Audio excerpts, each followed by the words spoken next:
بسم اللہ الرحمن الرحیم۔ 10 سالہ انیلا کو کسی نے بتایا ہی نہیں تھا کہ بیئر ٹچ کیا ہوتا ہے، اور والدین بتاتے بھی کیسے۔ والدین ایسی باتیں بچوں سے کرنا خلاف شریعت اور خلاف تہذیب سمجھتے تھے۔ انیلا کی ماں گھر کا سودا سلف اکثر اسی سے منگواتی۔ کریانے والا 40 سالہ انور نے ایک دن دوپہر کو جب کوئی گاہک نہیں تھا تو انیلا کے ہاتھ پر چاکلیٹ رکھ دی۔ انیلا خوشی سے نہال چاکلیٹ کا ریپر کھولنے لگی تو انور اس کی رانوں کے درمیان ہاتھ پھیرنے لگا۔ انور چاچا یہ کیا کر رہے ہو؟ بیٹا جیسے تمہیں چاکلیٹ مزے کی لگتی ہے ویسے مجھے یہ اچھا لگتا ہے۔ یہ انیلا کا پہلا بیئر ٹچ تھا۔ وہ بچی تھی، ابھی اسے ان باتوں کا کچھ پتہ نہیں تھا۔ واپسی پر اپنی دادی کی ٹانگوں پر ہاتھ پھیرنے لگی۔ دادی سے پوچھنے لگی کہ کیسا محسوس ہو رہا ہے آپ کو؟ یہ اس کی معصومیت کی انتہا تھی۔ کچھ ہفتے بعد انیلا کی سوتے میں آنکھ کھلی تو اس کا چاچا جو مزدوری کے لیے گاؤں سے کراچی آیا ہوا تھا اس کی چھاتی پر ہاتھ پھیر رہا تھا۔ چاچا یہ کیا کر رہے ہو؟ چاچا نے بھی چاکلیٹ اس کے ہاتھ پر رکھ دی۔ بیٹا کچھ نہیں، بس تمہیں پیار کر رہا ہوں۔ یہ انیلا کا دوسرا بیئر ٹچ تھا۔ ایک دن انیلا کی اماں نے اسے پڑوس میں جمیلہ خالہ کے گھر 100 روپیہ ادھار لینے بھیجا۔ جمیلہ خالہ جمعہ بازار گئی ہوئی تھی تو اس کے شوہر نے اسے اندر بلا لیا۔ اس کا شوہر اس کے کولے دبانے لگا۔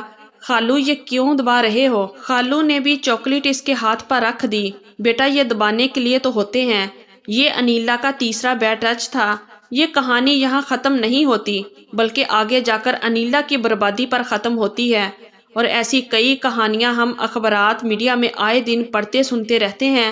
لیکن اس کے باوجود آج بھی ہم اپنے بچوں کو بیئر ٹچ کی آگاہی دینا غیر شرعی اور غیر اخلاقی سمجھتے ہیں، حالانکہ اس وقت یہ انتہائی ضروری ہو چکا ہے۔ آگاہی کیا ہے؟ بس اتنا کہ بیٹا کوئی تمہارے اوپر سینے پر ہاتھ لگائے یا پیچھے کوہلوں میں یا پھر دونوں ٹانگوں کے درمیان، اور وہ ہاتھ کوئی باہر والا لگائے یا گھر والا، ٹیچر لگائے یا قاری صاحب، رشتہ دار لگائے یا خونی رشتہ دار، فوراً اپنی ماں کو بتاؤ۔ بس اتنی سی آگاہی کو ابتدائی سیکس ایجوکیشن کہتے ہیں، جو بچوں کو جنسی درندوں سے محفوظ رکھنے میں بڑی مدد دیتی ہے، اور ماں کو بھی بغیر ڈرے اس پر فوری ایکشن لینا چاہیے، چاہے وہ اس کا شوہر ہی کیوں نہ ہو۔ تو اس سے پہلے کہ آپ کے بچوں کو درندے اپنے طور پر آگاہی دیں، آپ انہیں آگاہی دیں۔ ماں باضد تھی کہ گھر کو گروی رکھ کے اس کے شوہر کا علاج کروا لے، مگر خود غرض بیٹا کہتا تھا کہ ابے کی عمر گزر چکی ہے، اس نے اب بچنا نہیں ہے، اس کی خاطر گھر کو گروی رکھ کے میں اپنی آنے والی نسل کا نقصان نہیں کر سکتا۔ ماں آنسو بہاتے ہوئے کہتی تھی، اگر میرے سر کا تاج سلامت رہ جائے تو گھر اللہ تعالیٰ اور دے دے گا۔ بیٹا اپنی ماں کے بہتے آنسو دیکھ کر بجائے ماں پر ترس کھانے کے الٹا ماں کے بہتے آنسو دیکھ کر کہتا تھا کہ اگر رونے سے ابا کی زندگی بچ سکتی ہے تو ساتھ اپنی بیٹی کو بھی بٹھا لو۔ میرے پاس اس نیم مردہ وجود پر بہانے کے لیے آنسو نہیں ہے، نہ جانے مجھے اور زندگی کتنا رلائے گی۔ بیٹے کی خود غرضی کی انتہا دیکھ کر ماں چپ چاپ اٹھ کر اندر چلی جاتی تھی۔ جب شوہر کے دن رات مسلسل تکلیف میں گزرنے لگے، ایک پل کا بھی چین نہ رہا اور وہ ہر وقت تکلیف سے قہراتا رہتا، تو مجبوراً اماں نے اپنی بیٹی کی قربانی دینے کا فیصلہ کر لیا اور اپنی بیٹی سے اپنے فیصلے پر عمل کرنے کے متعلق مشورہ کیا۔ تو بیٹی نے سر جھکاتے ہوئے کہا کہ ماں اگر میری قربانی سے میرا باپ بچ جائے تو مجھے اور کیا چاہیے۔ ماں نے بیٹی کو اپنے سینے سے لگا لیا اور رونے لگی۔ ساری رات باپ درد سے کراہتا رہا اور بیٹی اپنی سابقہ روٹین کی طرح باپ کے قدموں میں بیٹھی باپ کے پیروں کی تلیاں مل کر سلاتی رہی، مگر باپ کے دونوں گردے ختم تھے۔ پاؤں کی تلیاں مل کر سلانے سے کہاں آرام آنا تھا، جبکہ باپ جانتا تھا کہ اس کو تکلیف میں دیکھ کر اس کی بیٹی سے برداشت نہیں ہو پاتا۔ جہاں تک ممکن ہوتا وہ اپنے درد پر قابو پائے رکھتا، مگر جب درد کی انتہا ہو جاتی تو اس کے منہ سے کرا نکل ہی جاتی تھی۔ باپ کے منہ سے نکلنے والی ہر کرا کے بدلے بیٹی کی آنکھوں سے نکلنے والے آنسو کی تعداد میں تیزی آ جاتی تھی۔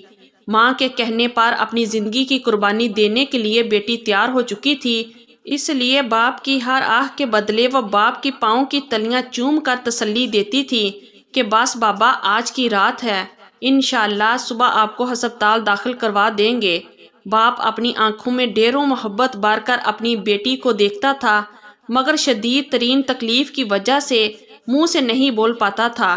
شاید باپ یہ پوچھنا چاہتا تھا کہ میرے گھر میں تو میرے کفن کے پیسے بھی نہیں ہیں، میری بیٹی مجھے علاج کے لیے ہسپتال کہاں سے داخل کروائے گی؟ ماں نے ایک شخص کے ساتھ پہلے سے سود پر پیسے لینے کے لیے بات کر رکھی تھی۔ اس شخص کے 2 مطالبے تھے، جن میں سے ایک کا پورا کرنا ضروری تھا۔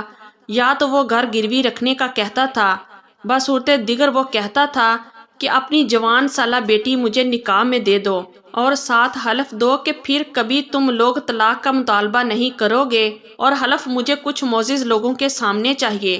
جب ماں باپ کا لاڈلا بیٹا گھر گروی رکھنے کے لیے راضی نہ ہوا، وہ اپنے شوہر کو اپنے سامنے یوں تڑپتا دیکھ کر برداشت نہیں کر سکتی تھی۔ اس نے اپنی بیٹی کے سامنے سود پر قرض لینے کی شرط رکھی۔ بیٹی نے اپنے باپ کی خاطر قربانی دینے کا فیصلہ کر لیا اور سود کا کاروبار کرنے والے اس شخص کے نکاح میں جانے کے لیے راضی ہو گئی۔ یوں اس کے باپ کو سود پر رقم لے کر ہسپتال داخل کروا دیا گیا۔ ہسپتال میں گردوں کے ٹرانسپلانٹ کا فیصلہ ہوا۔ اب گردے خریدنے کی سکت کوئی نہیں رکھتے تھے، لہٰذا ہسپتال میں باپ چند ہفتے سکون آور ادویات کے زیر اثر زندہ رہا اور پھر اس دار فانی سے کوچ کر گیا۔ بیٹی کی قربانی اپنے باپ کی زندگی تو نہ بچا سکی، مگر اس کی قربانی نے یہ ثابت کر دیا کہ وہ ابراہیم علیہ السلام کا بیٹا تھا جو باپ کے حکم پر قربانی کے لیے تیار ہو گیا، ورنہ آج کے دور میں جتنی قربانی بیٹی والدین کے لیے دیتی ہے اتنی کبھی بھی بیٹا نہیں دے سکتا۔ باپ کی موت کے بعد جلد ہی وہ لڑکی سودی کاروبار کرنے والے شخص کے نکاح میں آ گئی جو 3 سال تک کم سن کلی کو نوچتا رہا۔ اگر لڑکی اسے رحم کی بھیک مانگتی تھی یا کسی دن حق و زجیت ادا کرنے سے انکار کرتی تھی تو وہ شخص شیطانی روپ دھار کر نہ صرف اسے زبردستی حق و زجیت ادا کرواتا بلکہ شراب کے نشے میں دھت ہو کر اسے جانوروں کی طرح مارتا بھی تھا۔ کئی بار شوہر کے تشدد کی وجہ سے وہ گھنٹوں بے ہوش رہتی تھی، مگر اس کے باوجود اس کی زبان پر بھی شکایت تک نہیں آتی تھی۔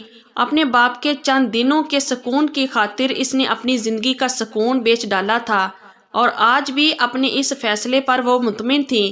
کچھ عرصہ قبل سودی کاروبار کرنے والے اس کے شوہر نے جوئے میں کثیر رقم ہار دی اور رقم کے بدلے جیتنے والے جواری کو اپنی بیوی پیش کر دی، کیونکہ وہ جانتا تھا اگر یہ انکار بھی کرے گی تو وہ زبردستی اسے جواری کے حوالے کر دے گا۔ لڑکی کے بھائی کو اپنی بہن سے کوئی غرض نہ تھی اور بوڑھی ماں کا اس شخص کو کوئی ڈر نہیں تھا، کیونکہ جو شخص سودی کاروبار کر کے خدا سے جنگ مول لے چکا تھا، اسے ایک بیوہ عورت یتیم بچی کا کوئی خوف نہیں تھا۔ اس نے اپنی بیوی کو زبردستی جواری کے حوالے کر دیا اور ساتھ ہی کہہ دیا کہ زندہ یا مردہ یہ ہر حال میں اب تمہاری ہے، اس کا والی وارث میں ہوں، میں اس کو اب تمہارے سپرد کر رہا ہوں، تم جیسے چاہو اس کے ساتھ سلوک کر سکتے ہو۔ سامنے والا جواری بھی درندہ ہی تھا، وہ بھی انسانی روپ میں چھپا ہوا شیطان تھا۔ اس نے پہلی ہی رات لڑکی سے جنسی ہوس مٹانے کی کوشش کی تھی اور لڑکی کے انکار پر اسے چارپائی کے ساتھ باندھ کر بیلٹ اور ڈنڈوں کی مدد سے مار مار کر جان سے ہی مار دیا تھا۔ مردہ حالت میں 3 دن تک لڑکی بندی رہی تھی۔ 3 دن بعد جب اس کی لاش سے تفن اٹھنے لگا تو لوگوں نے پولیس کو اطلاع دی۔ پولیس نے آ کر لڑکی کی لاش کو قانونی کارروائی کے بعد پوسٹ مارٹم کے لیے بھیجا اور ساتھ ہی اس کے ورثاء کو ڈھونڈا۔ پوسٹ مارٹم کے بعد لڑکی کی لاش جب اس کی ماں کے حوالے کی گئی تو اپنی بیٹی کا زخمی وجود مردہ حالت میں چارپائی پر پڑا دیکھ کر دماغی توازن کھو بیٹھی۔ لڑکی کا بھائی جو پیسے کا پجاری تھا، زندہ بہن کی تو اس نے کبھی خبر نہ لی تھی، مگر جب اس کی بہن مر گئی اور پولیس کیس بن گیا تو اس کو یقین تھا کہ دونوں جواریوں سے وہ جیب گرم کر لے گا، اس لیے وہ بہن کے کیس کا مدعی بن گیا۔ یوں وہ دونوں ظالم ایک بار قانون کے کٹہرے میں آئے، مگر لالچی بھائی نے اپنی مردہ بہن کے وجود کا بھی سودا کر دیا، پیسے لے کر ان کو معاف کر دیا اور اپنی پاگل ماں کو گھر سے نکال باہر کیا۔ اس کی ماں آج بھی ننگے پیروں سڑکوں کی خاک چھانتی رہتی ہے، ریڑھی بانوں اور ہوٹل والوں سے مانگ کر کھانا کھاتی ہے۔ جب بھی اس کے اندر کی ممتا جاگتی ہے تو سامنے سے گزرنے والی ہر لڑکی کو اپنی بیٹی کا نام لے کر پکارتی ہے اور اسے سینے سے لگانے کے لیے اس کی طرف بڑھتی ہے۔ کچھ حساس دل لڑکیاں تو اسے ماں کہہ کر اس کی ممتا کو سکون بخش دیتی ہیں، مگر زیادہ تر لڑکیاں اس کے حلیے سے ڈر کر بھاگ جاتی ہیں اور وہ عورت وہیں بیٹھ کر رونے لگتی ہے، روتے ہوئے کہتی ہے کہ میں نے اپنے شوہر کو بچانے کی خاطر اپنی بیٹی کو قربان کر دیا، مگر اب نہ میرے پاس شوہر رہا نہ میری بیٹی۔ کاش خدا نے مجھے بیٹے کی جگہ دوسری بیٹی ہی دی ہوتی تو آج میں گلیوں میں یوں خاک نہ چھان رہی ہوتی۔ اللہ اکبر، سچ میں بیٹیاں رب کی رحمت ہوتی ہیں۔ تو یہ تھی ہماری آج کی سٹوری۔ اگر آپ لوگوں کو اچھی لگی ہے تو پلیز ویڈیو کو لائک کیجئے اور ہمارے چینل کو بھی سبسکرائب کیجئے اور کمنٹ باکس میں اپنی رائے کا اظہار ضرور کیجئے۔ شکریہ، اللہ حافظ۔